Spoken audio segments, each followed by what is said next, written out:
What's up, guys? Happy Friday, February 3rd. Man, we are already just getting February going. How'd you guys do last night? Last night was pretty solid. Another solid night for props. So let's go pull open the what's the card that we had yesterday? Here it is, right here. We did Anthony Davis over 45.5 fantasy points as a core. Crushed it. I mean, I had to stop in my tracks yesterday when I saw my projection versus AD's projection. Crushed it. Julius Randle under 40.5 PRA. I thought we might have got trolled with this one. Because remember, we attached ourselves to these props earlier in the day. Well, Jalen Brunson, who wasn't even on the injury report, was ruled out with an illness. So I thought, oh no, increased usage for Randall, he's going to get us.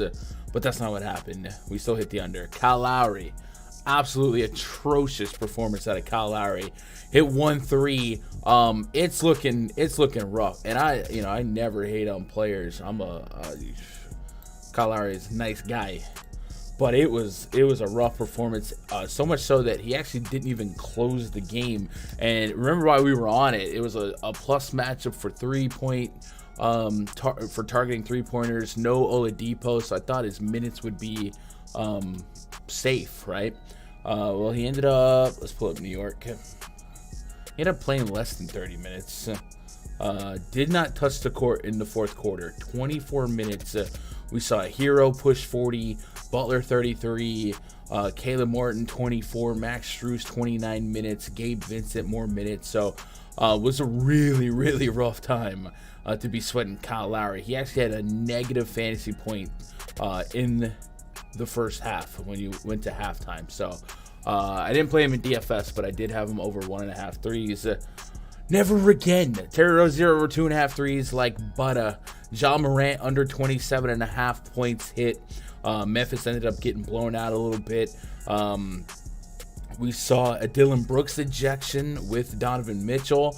I thought that might have created even more usage for Ja Morant to get us in trouble, but the Cavs had such a good lead that the game was just basically towel thrown in.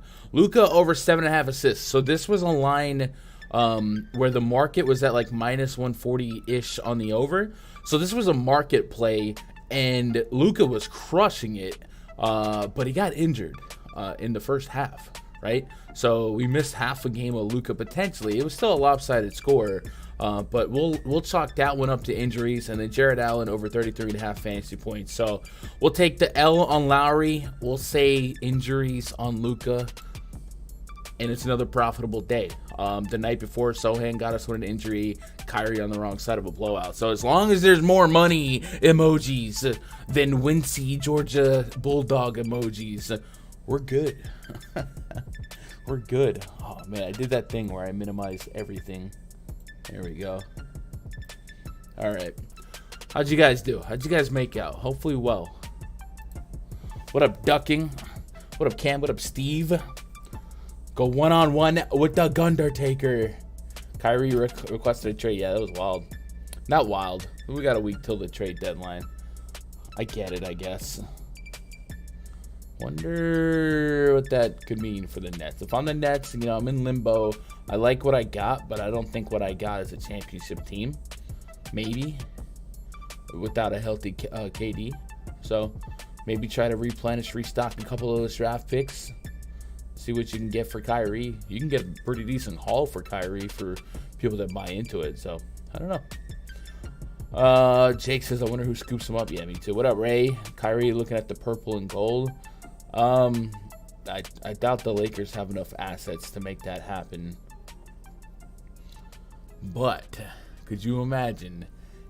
And I imagine that like there's no way that this could happen. But could you imagine a Westbrook KD reunion in Brooklyn? I would be here for that. What up, John? But I'm sure that they wouldn't have enough assets. But I don't know. Because remember, KD wanted out in the offseason, and then they like buttered him up to stay. So, but Kyrie doesn't seem like a person that's gonna sway, especially this close to the trade deadline.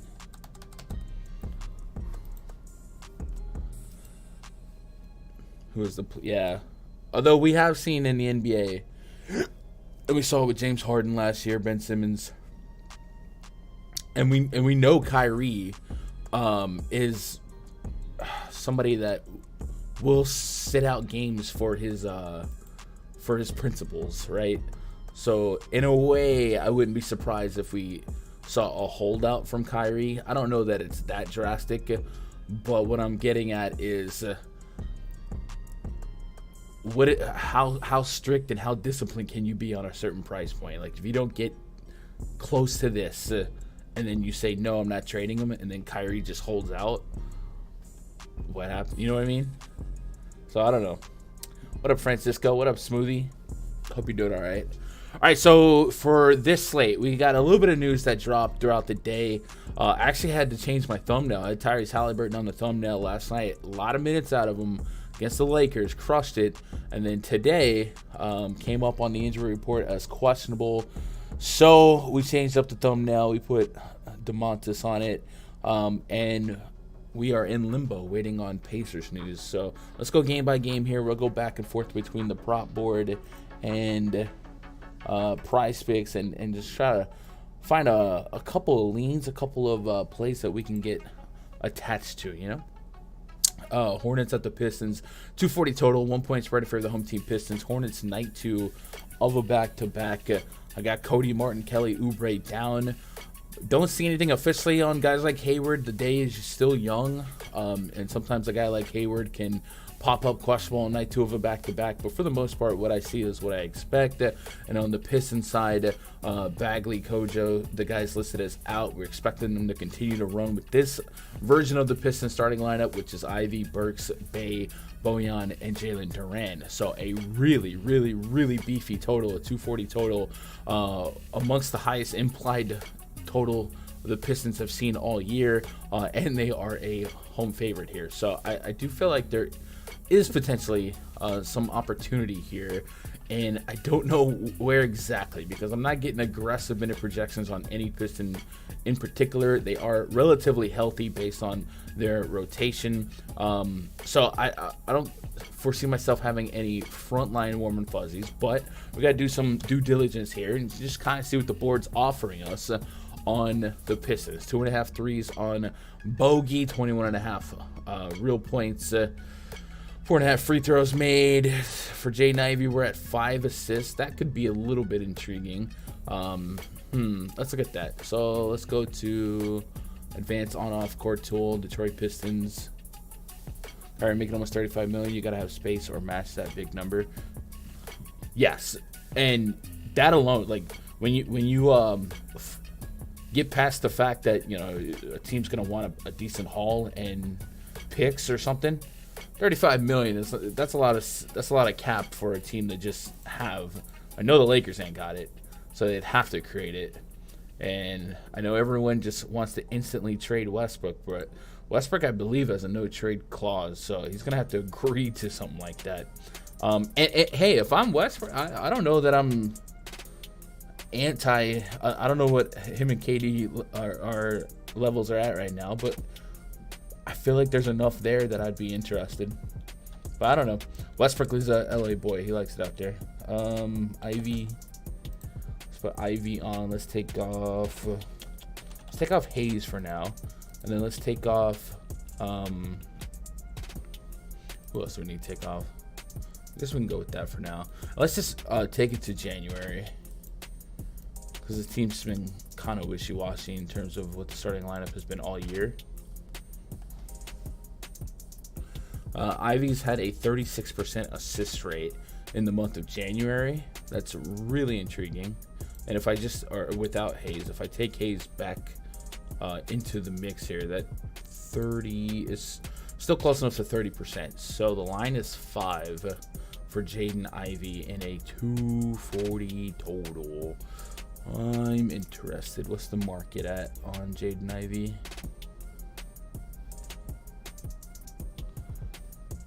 Opinions on Siakam today. I think I'll take his over 24.5 points. I'll get to that game in just a minute.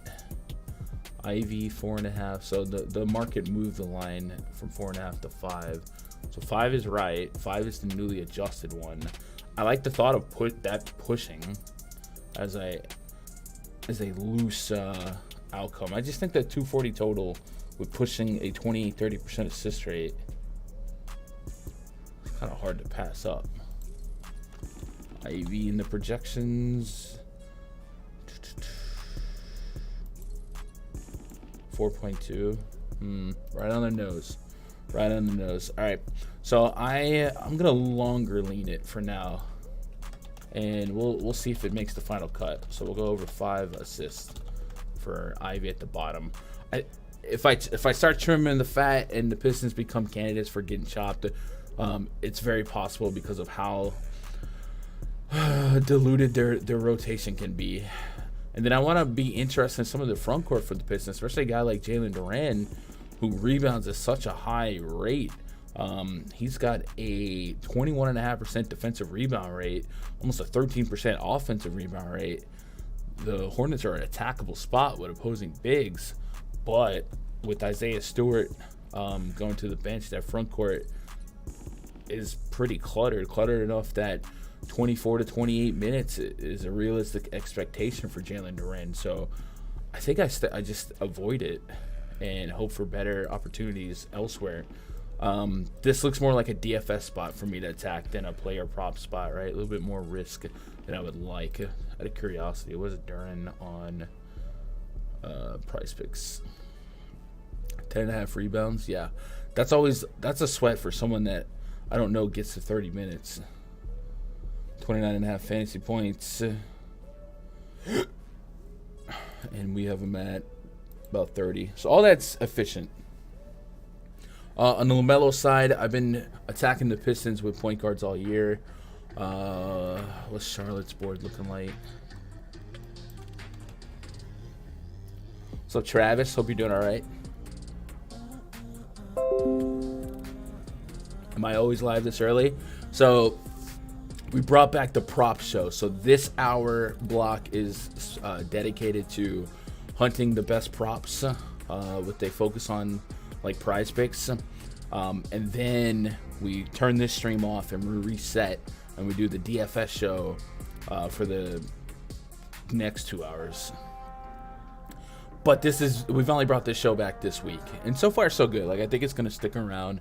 We ran this show last year, but I had a little bit more help. I don't have the help this year, but you guys have made it worthwhile, and it looks like it's trending in the right direction.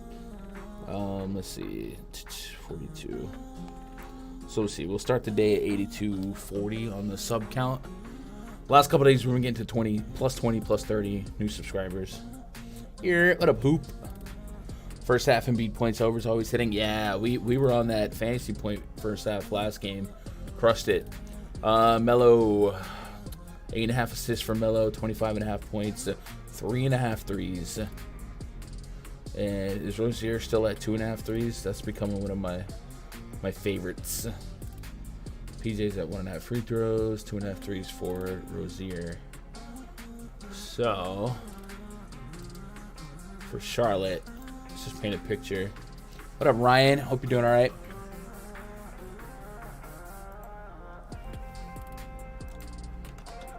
Let's put Melo, Rozier on. There's been nothing on Hayward sitting, right? Like, let me just see. How often does he play back-to-backs? Or has he played back-to-backs?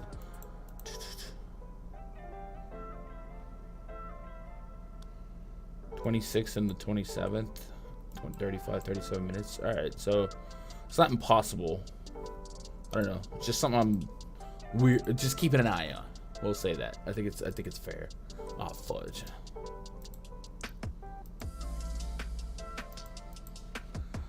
So Ball and Rozier on. Let's go to the beginning of the season. Cash shouted Embiid first half points today. Nice. Yeah, I think that's how I would attack that game, as it's likely or very likely to blow out. Ball has a 33.6% assist rate, 34 and 36% three-point field goal percentage for Melo and Rozier, and the usage is up there for both. So if I want to attack the Hornets, I do feel like LaMelo and Terry Rozier are the two ways I want to do it. LaMelo's got a few intriguing options for me. The assists are interesting. We said the 33% assist rate for a team that's implied for 120. And I know the Charlotte Hornets have one of the worst offensive efficiencies in basketball, but the Pistons have one of the worst defensive efficiencies in basketball, allowing the second most or the second worst defensive rating in basketball. So it's a plus spot. So basically, I'm interested in LaMelo Ball's assist prop.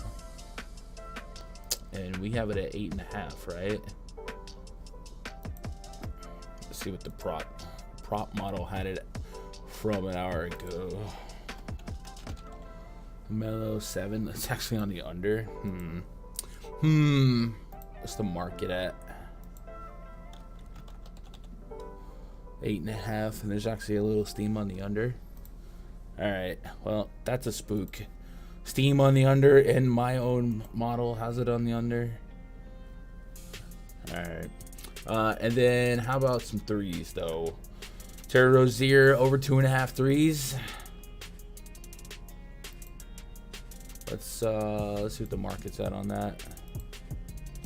Lost a 17,500 parlay by 1 point from LaMelo. Oof. That's rough. Aldo's pick yesterday. LeBron under. Tatum under 46.5 PRA. Take to the bank. Nice. Yeah, I didn't have any action on LeBron yesterday. I was super invested in AD's over.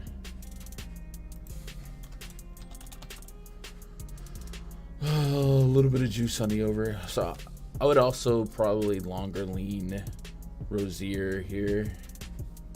And how about the Pistons 3-point defense?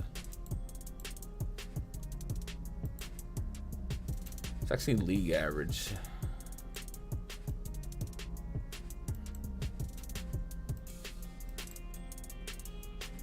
Yeah, league average. A lot of people just like get to the rack here, but I would lean it. I would long lean it. Let's do that. Let's long lean it. Terry Rozier over 2.5 threes. And none of this is guaranteed to be on the list when we're done. These are just stuff that potentially stands out on the first sweep, you know? We like him. Plumlee, dude's been smashing like he's trying to get a new contract. I also think Plumlee is low-key a trade candidate. You know what I mean? Like just a super solid center that you know what you're gonna get. I think it's a good matchup for him as well. We look at points in the paint allowed. I think the Pistons, they're right up there with a team like the Spurs, I believe. Let's go. Where's that at? There it is. Points in the paint allowed. Detroit's allowing the second most real points in the paint allowed. So someone based on Plumlee makes a little sense, you know. 35.5 fantasy points. I got him at 39. Slide over there. Half a block shot, half a steal. 14.5 points, 11 rebounds.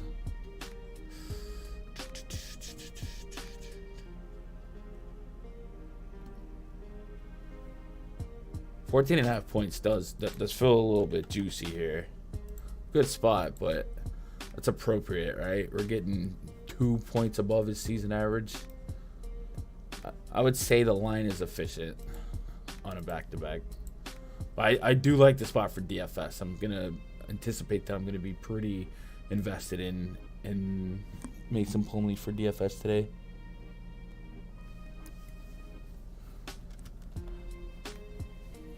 What up, Ayo? What up, Sean? See Kyrie request for a trade? Yeah. I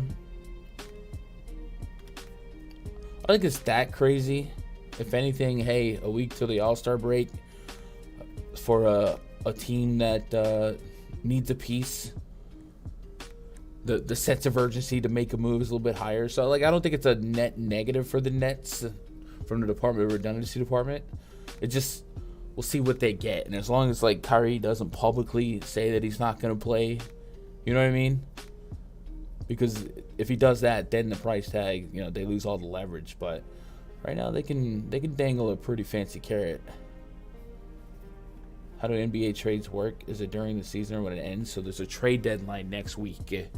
Last couple of trade deadlines have been hit or miss. I think it's what is it, like on Thursday? It's like right before the All-Star break. When is NBA trade deadline? And then oftentimes they'll be like it's on Thursday, yeah. So you'll see some shows on YouTube where people are sweating it. That'll probably be a weird day where we probably won't do a prop show in the afternoon until the trade deadline's over. I don't know. Depends on how active we project it to be. But it's like at 2-3 p.m. in the middle of the day. And then it often has tangible or immediate effects on the slate that night, right? Kyrie to the Lakers? No. Kyrie, I mean, as a Russell Westbrook fan, of the person. I think it would just be a fun story for Westbrook to be back with KD, but understand there's a no trade clause, and that's a massive life move. So it would literally be up to Westbrook, no one else. Next week before the playoffs, before the All-Star break. A little revenge game for Ryan, like that? I don't mind it. I'm going to get into the Plumlee exposure on DFS, but it does look like all of his props are above his season average. So I just don't feel like I'm getting a good deal. So I'm probably just going to leave it alone. You know what I mean? All right, let's move on. Kings here at the Pacers.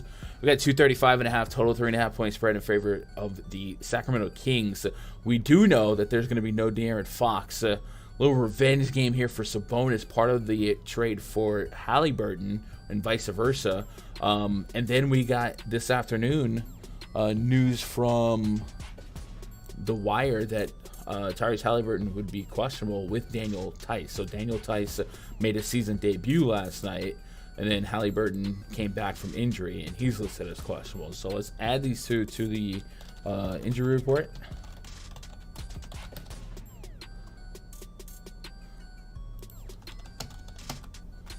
Live in St. Louis. Some of these prize picks are looking so good. I'm thinking about driving to Illinois. Oh man, dude, I know a bunch of people that do that, but more so for like reserving entries into like DFS, because that's a little bit more static and flexible. For bets, you kind of want to wait a little bit, but yeah, I don't know how far you are from the border.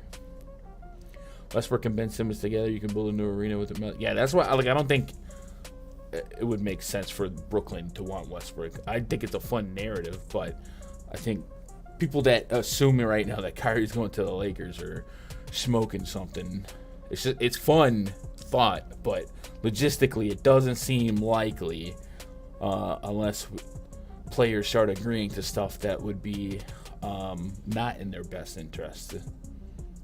Plumlee's definitely in tonight. I don't have anything on an injury report for the Hornets. I was thinking maybe keep an eye on Hayward's status, but Plumlee's definitely been attached to a couple of trade rumors too, so you never know. Hopefully there's a big trade that just shakes things up this year. No Fox or Sabonis over it? Yeah, so I think we're going to like a lot of Sabonis stuff today. Let's put Sabonis on the court. Let's take off De'Aaron Fox. We had a stretch earlier this year. We'll do two queries here. We'll look at one with and one without. The one without gives us Sabonis at a 1.33 PrizePicks point per minute rate, 22% usage rate, a 32% assist rate, and that's the one that's intriguing to me. So we'll put Fox back on the court with Sabonis, and we'll see if that 30 moves down. Yeah, it goes down to 27, and the usage rate kind of stays the same. So does the per minute production, but we do get about a 5% increase in assist rate for Sabonis there. So maybe with that being the best categorical leap, maybe we look at what might be on the board for assists for Sabonis, but also like yesterday, 49.5 fantasy points. So we had AD at like 44 yesterday, 45. I'd be interested in that just because of what we expect from this game. So Sabonis, I'm getting at a 59 fantasy point projection. I think that's one of the highest on this entire slate for me. It is. He's actually above Embiid from this far out. And the Pacers is just such a glorious matchup that there's really not one thing for Sabonis I would fault you with. Let's see what the prop projections in the model came back at for Sabonis. 16 rebounds. The assist was at 6.6 with 44.6 PRA. So the assist is lower than my mind would put it at. But that's a lot of fantasy points.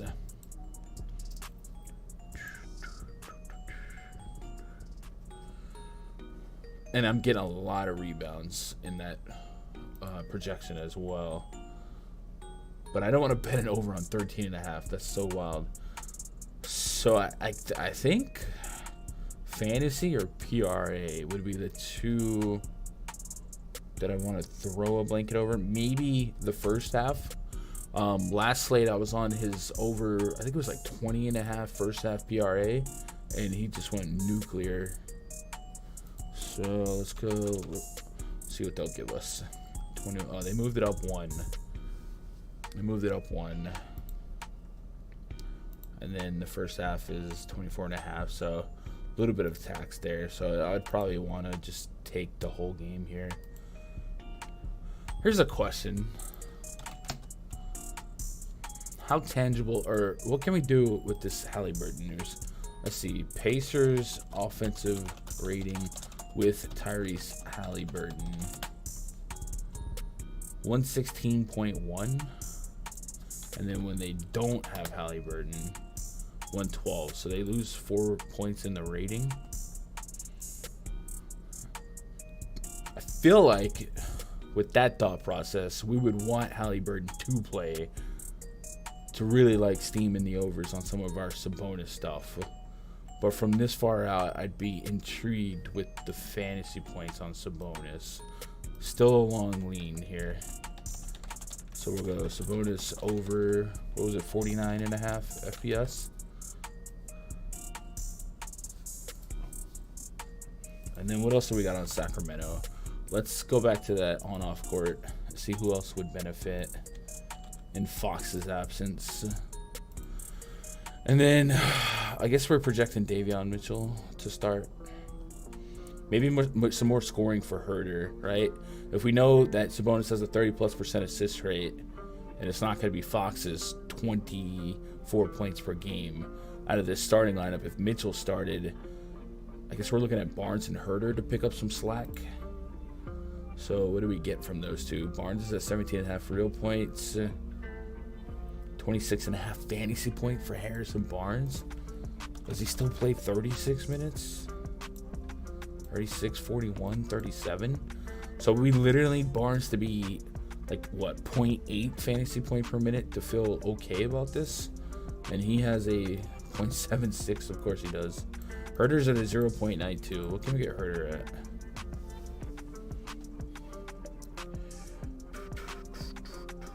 $25.5. Herter has a little bit more volatility because he'll likely be more scoring dependent, and Malik Monk exists.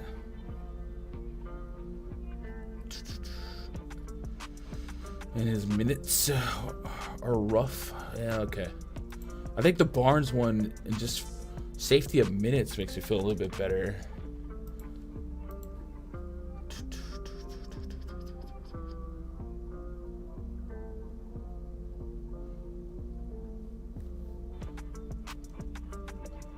In a competitive game, we probably expect 36+ minutes of Harrison Barnes. That the per minute production is annoying. The usage is 21%. So in this split, it's actually, or no, it's 20%. So it's third on the projected starters. I want to throw on a little bit of something on Harrison Barnes here. Not quite sure what. Let's pop open the calculator. How about that Halliburton game yesterday? Yeah. We said that there was an above 0% chance for him to play more than 28 minutes. And, you know, the pessimism was not really a conviction. So if you guys attacked Halliburton for DFS, man, good stuff. Add a little bit. So for FanDuel, 0.76 times a 36-minute projection, 27.3. Slightly on the over. My projection is 32. Man, dude, I want to feel better. Oh, wait, no. Barnes. 26. I'm slightly on the over. So we're going to long lean that for now. I'll put Sabonis closer to a lean. Over 49.5 FPS. Then we'll do Barnes. I think we'll do fancy on Barnes.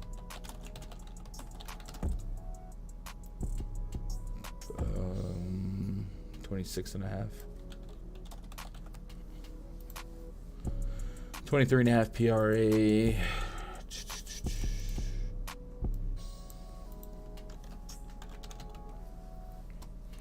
Different bars. I'm at 25.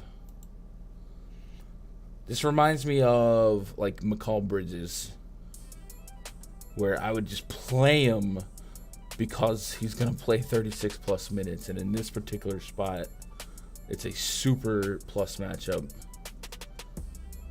So we just need him to be, we don't even need him to be a point per minute. So I'm gonna keep Barnes on a longer lean and then go from that. What up, mister? Just downloaded PrizePicks. Nice. What up, Beast Bets? Here. What up, Travis?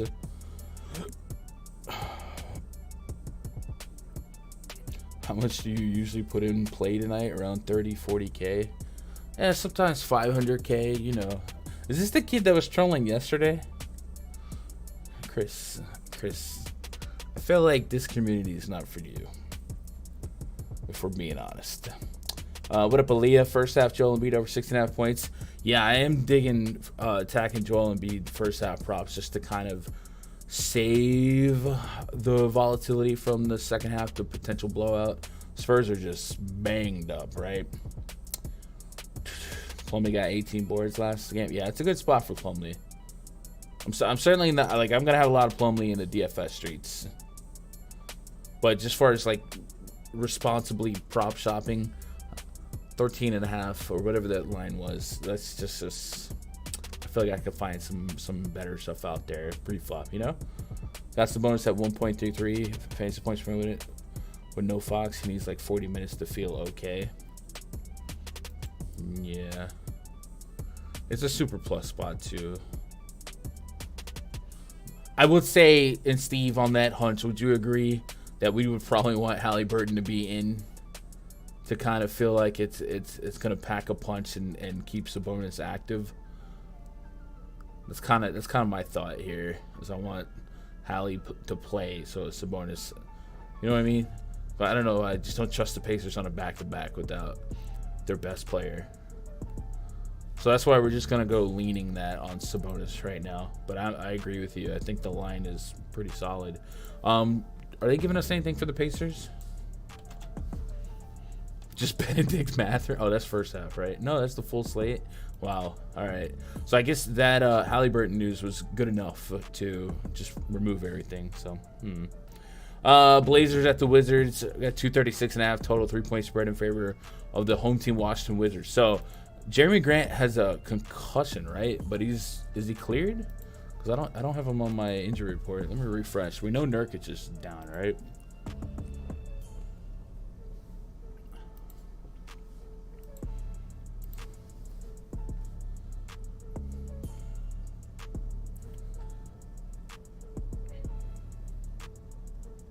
Pull up Portland.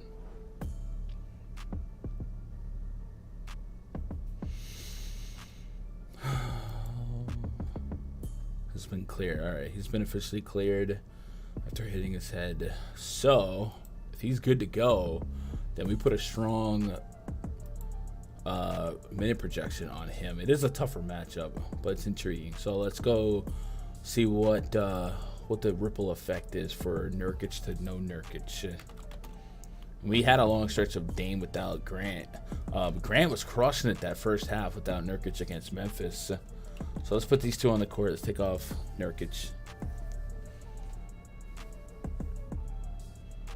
James Dollar, 1.34 PrizePicks point per minute, 35% usage rate, 31% assist rate. I mean, that's the one I'm not used to. Jeremy Grant, just under a fantasy point per minute.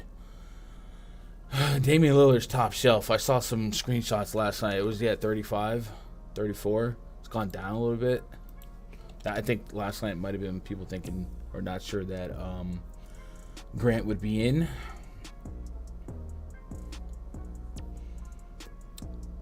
Four and a half threes. I mean, this is ridiculous. I mean, absolutely crazy. Damian Lillard is just on a different planet with these lines right now.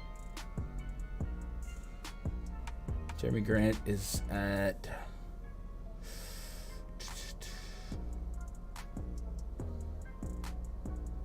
They didn't give us a fantasy prop for Grant. All right. And Josh Hart, 9.5 points. I mean, I'm not gonna, guys. I'm not gonna bet anything on Lillard at those prices. I mean, that's just nuts. I'll have him for DFS, but I mean, that's just astronomical numbers.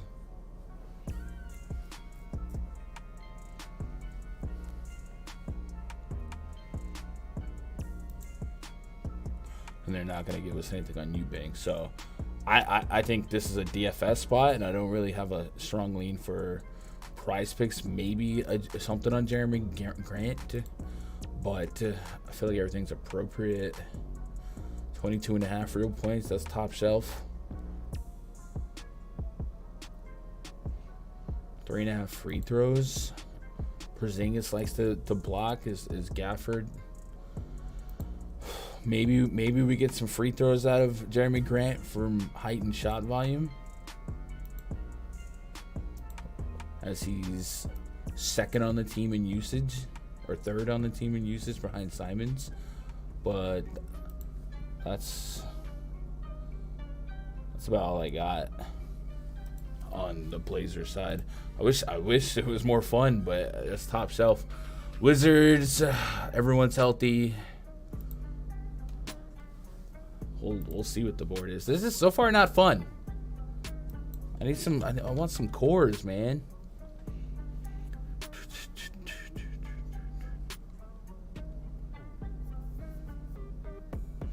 $40.5 fantasy points for Porzingis. That's a maybe. 38.5 for Kuzma. So I've got Porzingis at 43. I mean, all this is like right.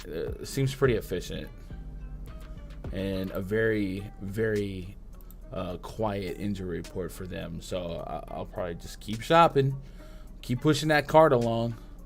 Suns at the Celtics, 220 total, 9.5 point spread. Boston on a sizable spread here. Phoenix just got smacked around by Atlanta, traveling here to Boston. Boston just got done smacking around the Brooklyn Nets. They are still without Devin Booker, which leads DeAndre Ayton to assume the most usage on the team offensively. But here's a tougher matchup going against the Celtics front court and an unleashed Robert Williams. Robert Williams, before the last game, they said that he's no longer on any type of restriction, and he does have the best defensive rating on the entire starting five, 105.8, and we know his around the rim defensive prowess is legit. So tougher matchup for Ayton, but the usage will be there, and oftentimes usage will trump matchup for me if the price is right. And Phoenix, 1.5 threes on Chris Paul. Ayton's at 18 points. And the other thing about Ayton that I've been hesitant on is the minute projections. So I guess we'll see if we can add to it. But blowout against Atlanta, 27 minutes. Toronto, competitive, 31 minutes. San Antonio, I want to say that was overtime. What's the date on that? January 28th.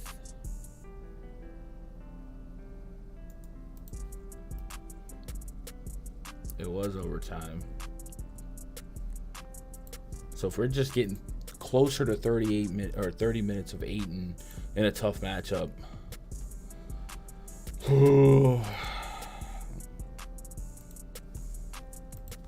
Control F Ayton. Wrong. I'm getting Gary Payton. 18.8 points, 32.3 PRA, 42 fantasy points.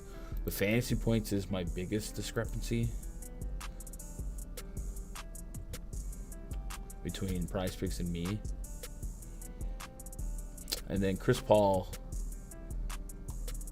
we get him at single digit assists, 8.5. I don't know. This seems like a first half attack spot for the Celtics. Not really sure what to do with the Suns. See what Boston prices are. Dame got them Giannis lines. It's wild, right? He deserves them 100%, but like that's just top shelf shopping. I don't want to sweat, the highest props on the board, 2.5 threes for Jaylen Brown. Jason Tatum's at 30.5 real points. That's crazy. 49.5 fantasy for Jason Tatum. Mikal Bridges jail.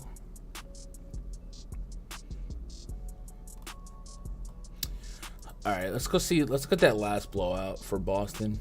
How quick was Horford off the court? Horford close. Well, no, that's not. That's January 28th. Wait, where's the?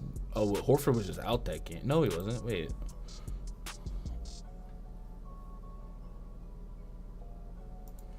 For some reason, they don't have this game in their logs. Horford didn't touch the court in the fourth quarter. It was the first guy, essentially, other than Robert Williams, off the court for the starters. So 24.6 minutes for Horford. If you're fully invested in a blowout, and with Robert Williams on the court, I feel like Horford's easily lost in the sauce here. Tatum, Brown, Horford. Just straight up, Horford has a... Actually, we'll take Smart off the court as well. What's the line for Horford? Sniffing around for an under. 13.5 points in rebounds, 10.5 points assists, 22.5 fantasy score for Horford. That's so low. It's so low. It's another game I don't really have a lean on. Steve says I like Derek White PRA today. All right. Yeah, chat. I might need to lean on some of you guys today. 19.5 PRA for Derek White. No Marcus Smart. Been clearing this line in all games except for Orlando. What's the prop projections we have for Derek White? 18.6. Of course it is. What's the market at on Derek White?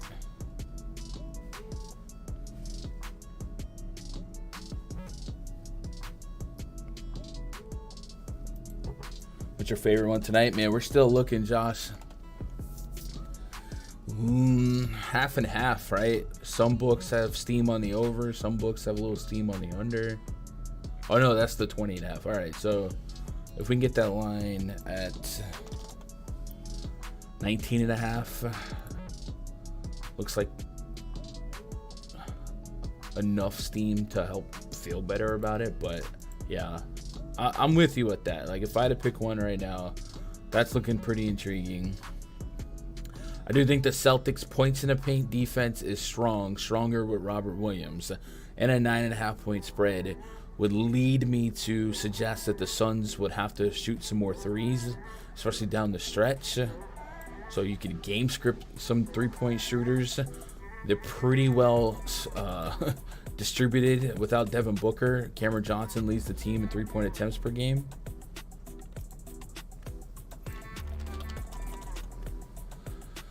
And he has that 2.5 threes made. Yeah. Guys, I'm sorry, man. I wish I felt better about these games so far, but nothing screaming at me. That's just an ugly game. Raptors at the Rockets, another ugly game. 7.5 point spread in favor of the visiting Rockets. Visiting Raptors. 225 total. That's kind of wild that the G League Rockets are not double-digit dogs here, but I guess I've often overrated the Raptors this season. But what I do like about the Raptors is how many minutes they play. They are still without Anunoby, and we just saw Fred VanVleet come off a career game, really. So let's put VanVleet on the court. Let's take off Anunoby. Let's put Siakam on the court. And then let's put Achua on the court as well, because Achua we've seen has impeded Siakam's rebound rate. I like under on everything by Carroll. Oh, that's great. Buck 05 for Van Vliet, buck 2 for Siakam. Everyone's hovering about a point per minute. That's with Anunoby though. Why is Anunoby? The software sometimes is not agreeing with me.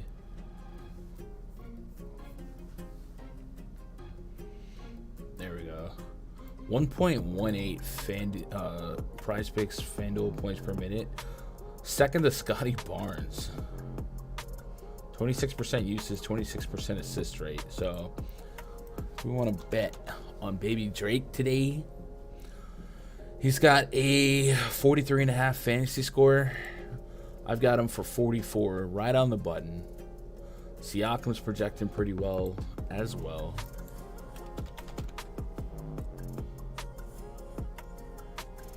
$43.5. There's a little bit more wiggle room between Siakam and the PrizePicks board. Almost a 10-point difference, but I do think my model's not like as humanistic,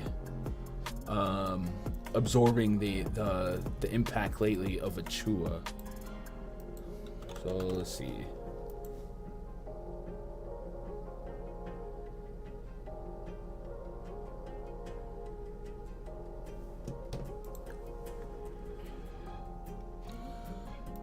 Ever since Achua's been alongside Siakam,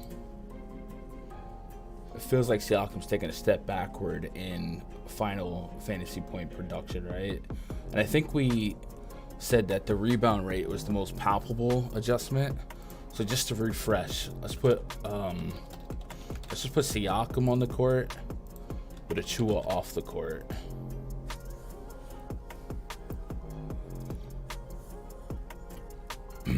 Siakam represents 12.5% of the team's total rebound opportunities, 20.5% of the team's total defensive rebound opportunities. And then we put Achua, so the number was a 12.5 and 20.5. Siakam goes all the way to 11% and 17. So that's, for me, that's what's killing Siakam's output, man. We've had 3 rebound games here because Achua's just out there grabbing everything. So I do think my model's too high. I'm at to add some logic to it. And with that said, what's Achua at? 8.5 rebounds, 30.5 fantasy points. I'm at 36.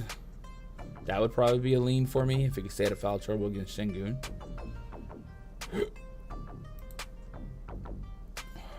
Yeah, I'd probably do that.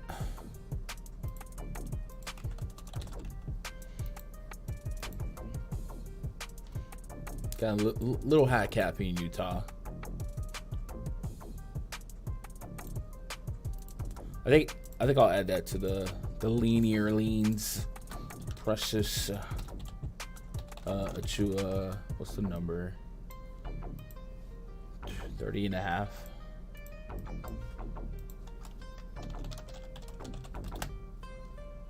FPS. Sengun over 6 assists. I think he'll have to pass a few more times against Toronto's front court. Plus, he's hit or pushed. Yeah, I don't mind that. And then, do we think Tari Eason's gonna have 50 rebounds in 2 minutes? Right, come back down to earth. I can get behind that. Let's put some data behind it. Right, we like to support all of our bets and leans with data, facts. So Sengun on the court. Let's put Jalen Green and KPJ off the court. And then, do you guys want to do anything with, like, I don't know, Eric Gordon? Maybe this is all just like DFS plays. Sengun 1.4 fantasy point per minute. The 22% assist rate. What's the market on Sengun assist? Kyrie, Harden, Durant to Westbrook, Simmons, Durant. Feel bad for. Why is this Westbrook for Kyrie? Why do people just assume that's the deal? Over 5.5's got major steam on it, like massive steam. So much that it's already moved on PrizePicks. All right, so it's still pushable, and like you said, he has kind of matched that, right? I did get a little bit on the lucky side rebound wise with Şengün. Not Şengün. Was it Şengün? It was, right? Are we missing the games for Şengün on PrizePicks? Didn't they play on the second? No, they didn't. 12 rebounds. Yeah, okay. It did get a little bit lucky with Şengün's rebounds last time out. But 6 is intriguing for assists. So essentially, like, the steam was over 5.5 as it is. You still have a push shot. I don't play to push, but I understand the logic behind it. No warm fuzzies, anything else that's not Şengün. Boucher, PR, playing 20 minutes per game. So I've certainly been attacking Boucher for DFS with a strict rule not to overlap him and Achua. For prop betting, I'm kind of surprised they even offer him. 5.5 rebounds, 15.5 points rebounds, 10.5 points and assists. Man, what do we think they'd set a fantasy point line at? Because he's certainly a point per minute guy, and in this matchup, he would absolutely continue to be point per minute plus. So you said PR, so points and rebounds. For me, I'm pulling Boucher at 9.7, so that would be 16 implied PR combined. That would be over slightly. That's right on the nose, bro. Like, sometimes it's like, wow, is that my projection? I would hold out for Boucher if I had a hunch for Boucher and kind of look for a fantasy prop, because he represents almost a steal and a block per game, and that's 6 implied points plus this particular matchup leaves the door open for more of those type of stocks.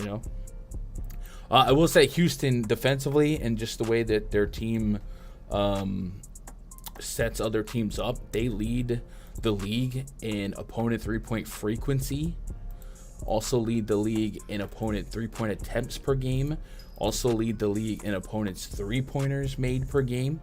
We go look at the Toronto Raptors and see who is chucking from 3. It's Fred VanVleet, 8.6 3-point attempts per game. Gary Trent, 7.2. So maybe we look at those two for some 3-point attempts, and Fred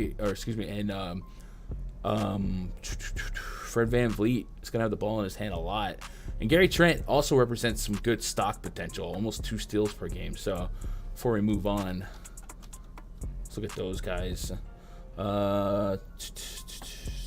don't get a 3-point prop, do we? No. What about Gary Trent? Really? What's even the market on that for the Houston's atrocious house is spread? Yo, that's what I'm saying, Hoop.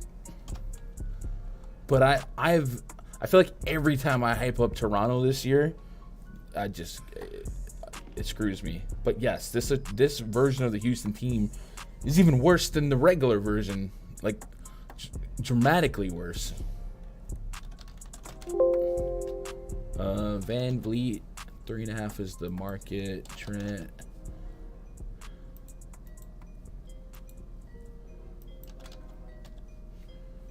Gary Payton, I think you 3.5. Wow, steam money under there. So I don't know. What else we got? Magic, T-Wolves, 229.5 total 4-point spread. Maybe we can start feeling a little bit better. All right, Rudy Gobert was kind of a surprise sit last time out. The only reason I say surprise, I know he was on the injury report, but he had been playing through that same tag for a couple of games, so it was just kind of assumed that it would be way closer to in than out, and he was out. So still dealing with their right groin soreness. So I'm gonna assume that he has a chance to play today. And from this far out, I would project him in. And then the Magic really fully healthy here with a very, very diluted minute rotation, especially when Jonathan Isaac's 7 minutes are available. So no front end comfort. We do expect Boncaro to kind of like be the focal point offensively when he's out there, but for the most part, like, I can understand trepidation on everyone individually, and this is just one of those spots where I attacked him for DFS and pray and spray, or spray and pray with some rules. You can't really achieve that in prop betting, so probably not even going to bother shopping them. But the T-Wolves are a little bit more intriguing, especially Anthony Edwards, absolutely on a tear right now. So let's see what we can get for Minnesota. 27.5 real points, 6 rebounds, 5 assists. What have we been? We've been betting rebounds and assists for Ant Edwards, and it's been at 10.5. Now it's at 11.5. And this is a spot where I don't like it as much. The last 2 games that we've taken that is a faster paced matchup: Sacramento and Golden State, and Memphis. I mean, these are potentially top 3 teams in pace point blank period. Let me double check that. Golden State Warriors, Grizzlies, and Kings. So not the top 3, but all teams that are in the top 8. So super pace up spots. Now they catch the Magic, which is below average in pace. So not really a reason to specifically be there, but I still like Anthony Edwards as a player, and somebody that I do want to do a little bit of research on for shopping purposes. So let's put Anthony Edwards on. Let's also put D'Angelo Russell on, because I don't want to sleep on what he's been doing lately. So on the season, Ant and D Russ on, Cat off.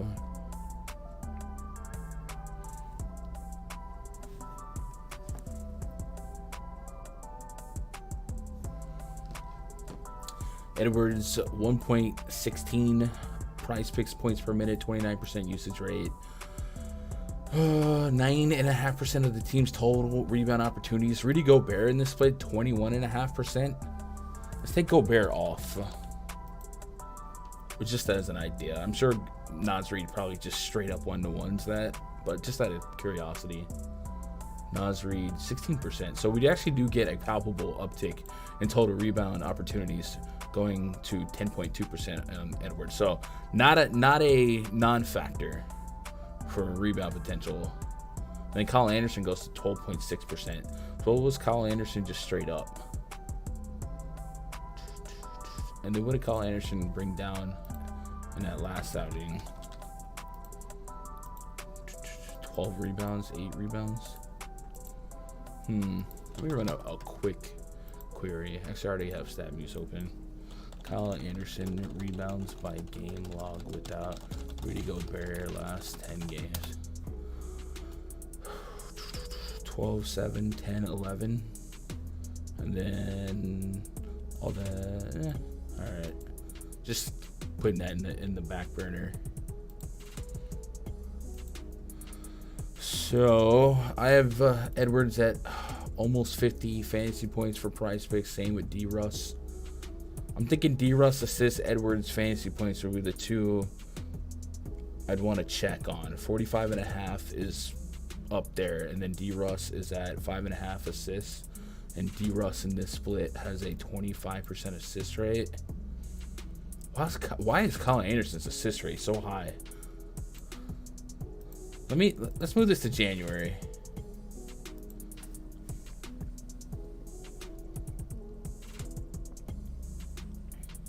Irving needs to just go away. This dude requested a trade after being quoted last week that he's all in this year, unlike Harden last year.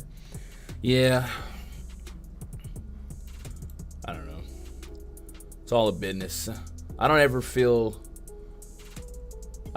too much to one side or the other, because organizations will chew players up and spit them out. So I don't know. If I was a Nets fan, I have a reason to be upset, but otherwise, whatever.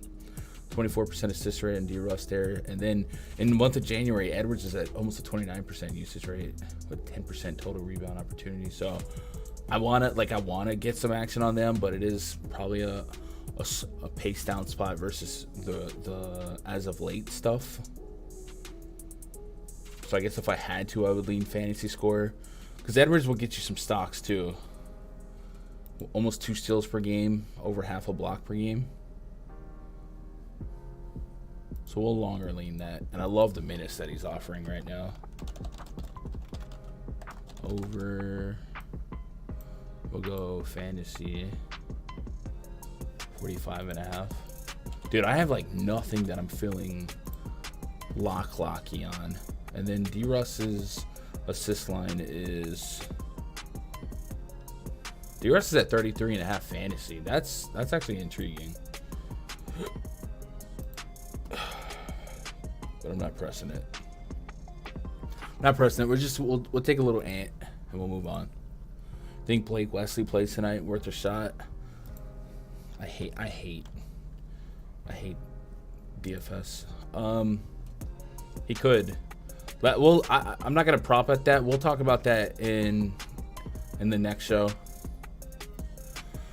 Sixers, Spurs, 234 total. So everything on paper is a massive opportunity for the Sixers to stat pad, blow out this version of the Spurs lineup. I mean, a 10-point spread.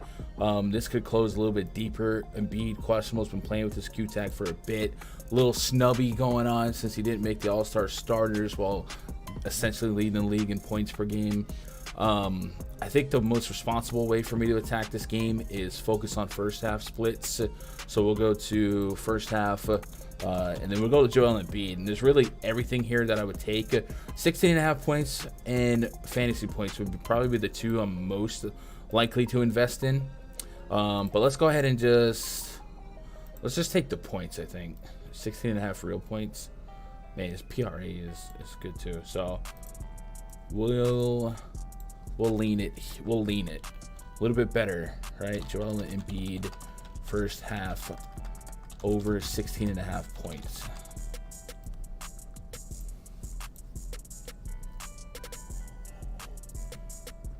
Anyone got thoughts on Clint Capella double-double? Would have been 5 straight if it wasn't a blowout the other night. Yeah, his rebound rate is really nutty.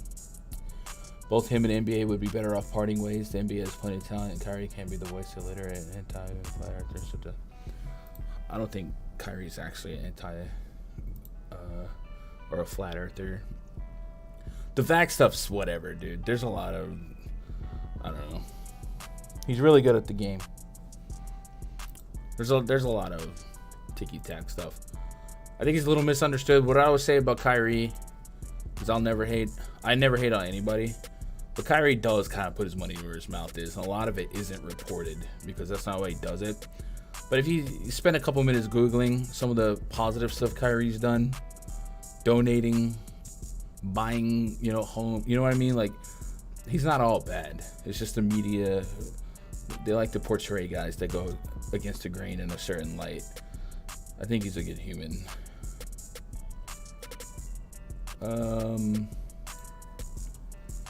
Yeah, we're just give me some Embiid action on the first half.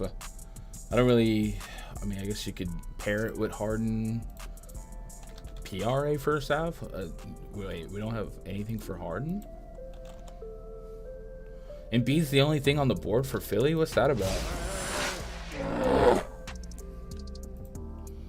Charniki, I appreciate the sub, man. Hope you're doing all right. All right, so we'll keep it moving. All right, only one game left. Hey, after this show, I'm going to be live for another hour and a half, 2 hours, re-breaking down every game with the DFS lens. I do want to push the coupon code above. Today only, 25% off every membership at rundfs.com using coupon code FEB3 as in today's date. My recommendation would be to go grab either the All-Star Pass or the Year Pass. The 25% more money off of the bigger price tags. Feb 3, so the $4.99 Year Pass goes down to $374, which still comes with the $150 credit towards Fantasy Cruncher, so you could rebate that down if you're already intending to use Fantasy Cruncher. That's a huge opportunity there. So today, 25% off, Feb 3. Go to rundfs.com, and then I'll probably make a tab. I've been posting picks in the Discord. I'll probably make a dedicated tab in the spreadsheet much like we have the DFS player pools, we'll probably make a tab for prop-centric stuff as well. And I'll try to have a board of like 5 to 10 every day with leans, with the 3 tiers. We have 3 tiers for DFS. We'll do 3 tiers for prop betting. Yeah. So come be part of that. My face is a ball. The earth is wait, what? Well, Kyrie, Kyrie, the gun. Did I find something? Look at Ham Diallo's PR. Dude's been hitting literally almost every game in the past 10-15. All right, we'll look at it. Hoop. PR. What's going on here? Couple haters. PR. So 15.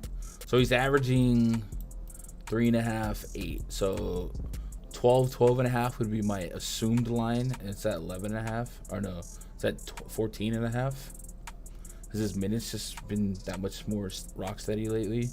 20, 19, 20, so about 20 minutes. What do I got him for?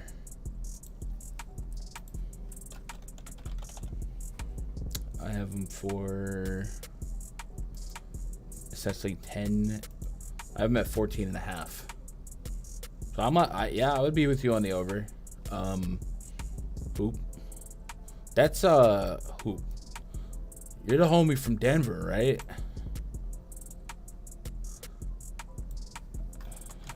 Zay? Is that you? Zay?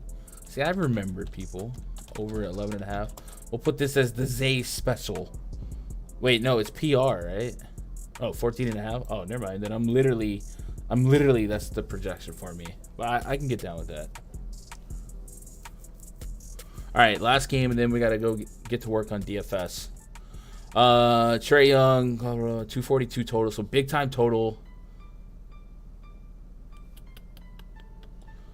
Trae Young, DeJounte. So do we have single digit assist prop for Trae Young? Maybe we don't. 10 on the nose.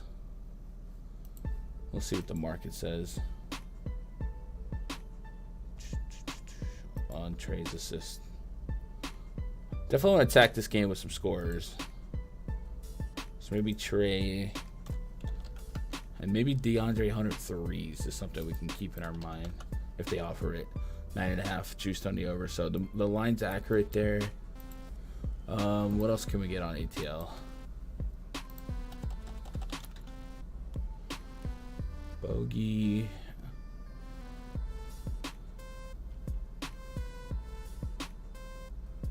One and a half threes for DeAndre Hunter. And DeAndre Hunter takes the 3rd most threes per game on the team. So definitely not a lock. Intriguing though. And then on the Jazz side, Lauri Markkanen is that dude. 25 points per game this season.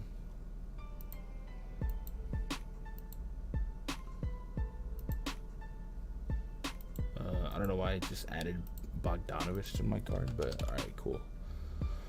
26.5, so we're juicing that already. And then fantasy-wise, we are at 41.5.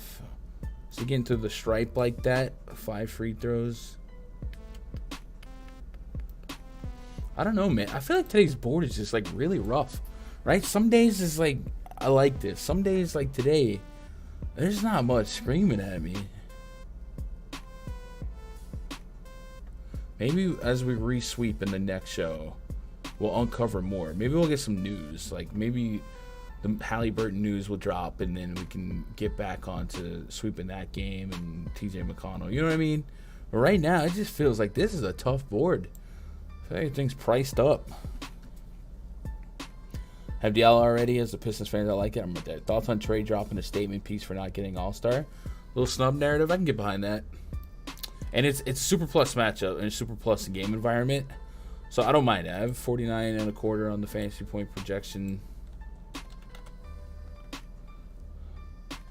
44. So I got about a 5-point discrepancy between theirs and mine. Maybe Trae Young, I'm going to say free throws, draw some fouls in that front court, but